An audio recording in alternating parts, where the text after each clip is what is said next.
Obi-Wan Kenobi Part 6 begins back on Tatooine. We see some typical Tatooine folk and boom, Reva is there. How did Reva get here? I don't know, but I don't really care. She's looking for someone. She's looking for that farmer she interrogated in the first episode. But she's not the same woman that she was in that first episode. There she was confident and arrogant and had all the power in the world. Here she is broken, beaten, and somehow alive after being stabbed in the chest because that's something everyone can survive nowadays. She's looking for Owen Lars because he has potentially the son of Darth Vader living with him. I've seen a lot of questions about the purpose of Reva's story in this show. Oh, Obi-Wan Kenobi should have been solely about Obi-Wan and Vader, and Reva currently has her own story that takes away from these two. We want to see the story of how two people felt after they ruined each other's lives 10 years earlier, not the story of a youngling turned inquisitor. And I somewhat agree with this. But even if you don't like Reva's story, it is complementary to the overall themes of the show, and specifically Obi-Wan's journey. How is it complementary? Well, let's go back to our brothers turned enemies Obi-Wan and Vader. Obi-Wan and company are on the run, while Vader and the superior empire chase them down. Why doesn't Vader send TIE fighters to chase down the transport? Well, Vader wants revenge more so than victory. Sure, he can blow up the transport and kill Obi-Wan, but as we saw in part 3, he doesn't want to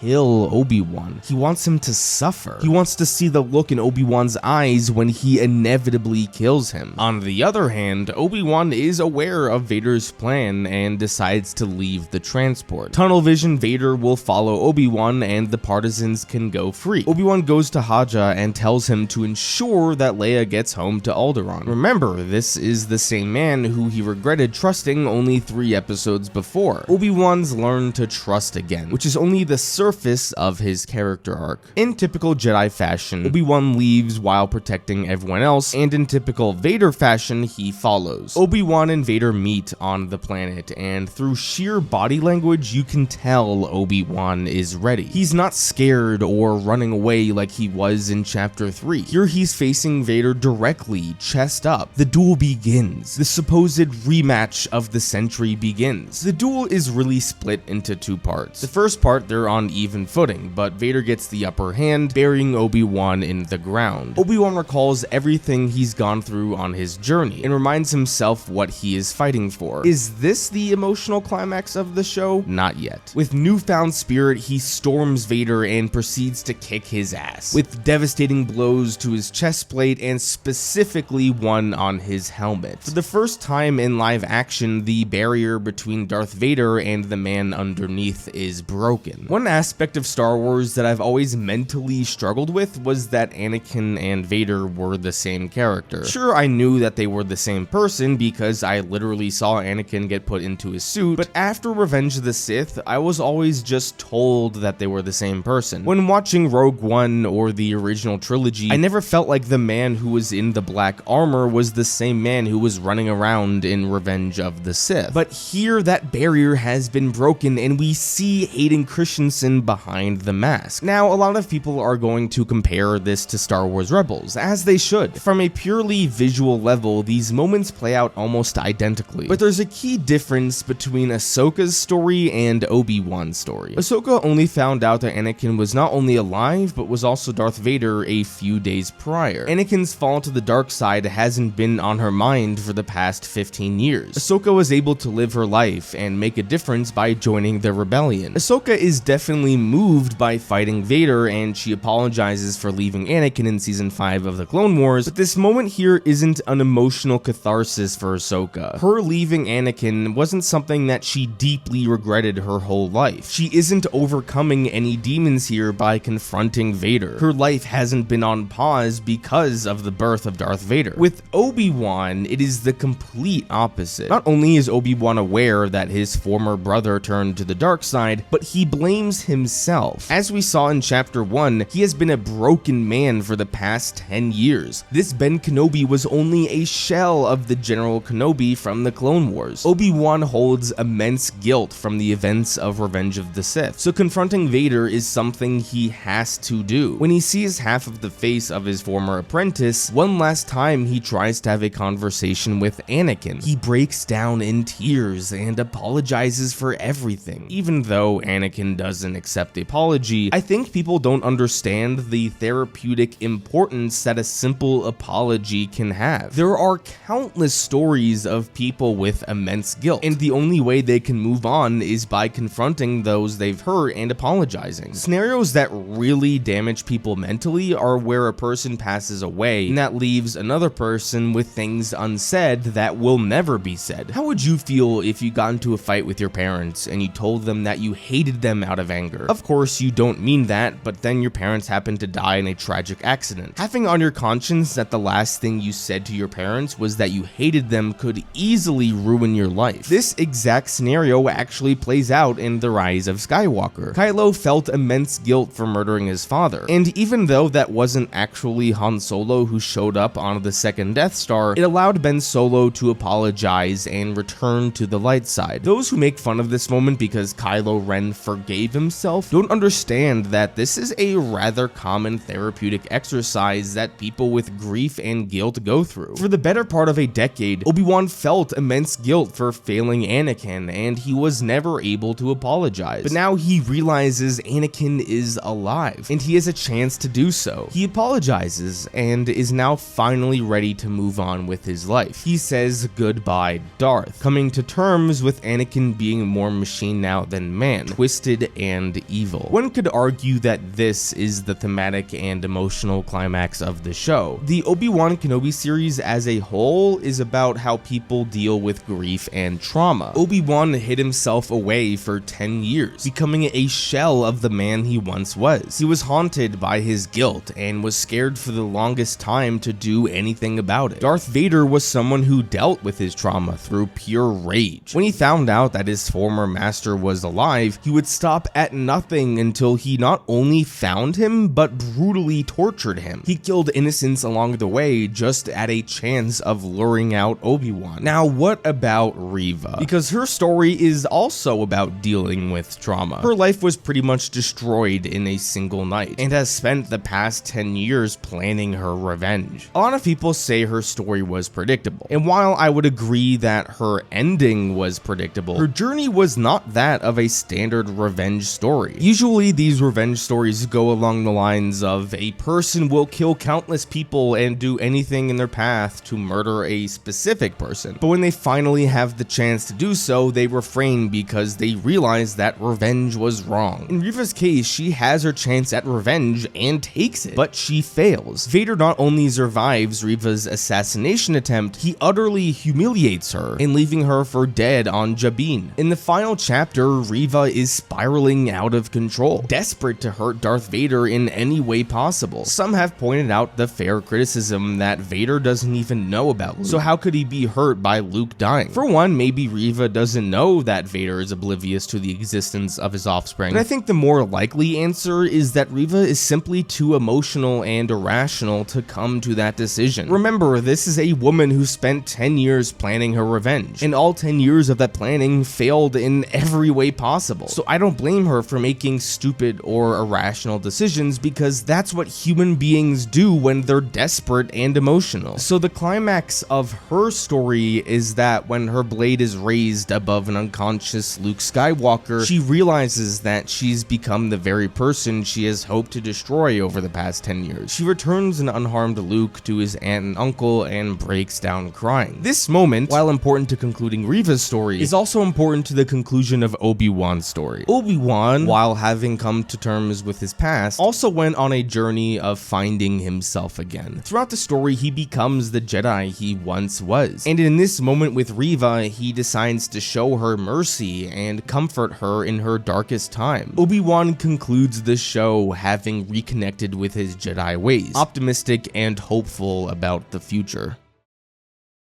Was this show necessary? Some have mentioned that this show is about taking where Obi-Wan was at the end of Revenge of the Sith, regressing him into a depressed man, and having him go on an arc where he ends up the same person he was at the end of Revenge of the Sith. Yes, you can argue this story was unnecessary, but what I feel justified its existence is that there's a logical gap in Obi-Wan's story. Everything he loved and built was destroyed in Revenge of the Sith. His brother he thought not turn to the dark side because of the way he trained him. I refuse to believe that Obi-Wan is simply content with life after Revenge of the Sith. I refuse to believe that there isn't a single human being that would avoid a state of depression after the events of Revenge of the Sith. Prior to this series, we never got that story of how Obi-Wan felt about his failures and how he coped with his new life as a desert hermit. Yeah, I know there was a Kenobi book, but that's not canon anymore. This overall story they told was about grief and trauma and finding yourself. And while lackluster at times and frankly stupid at other times, I found it to be beautiful. And that is why Obi-Wan Kenobi Part 6 was beautiful. Thank you everyone so much for watching another one of my videos. Don't forget to like the Claude Squad, and I will see you guys next time.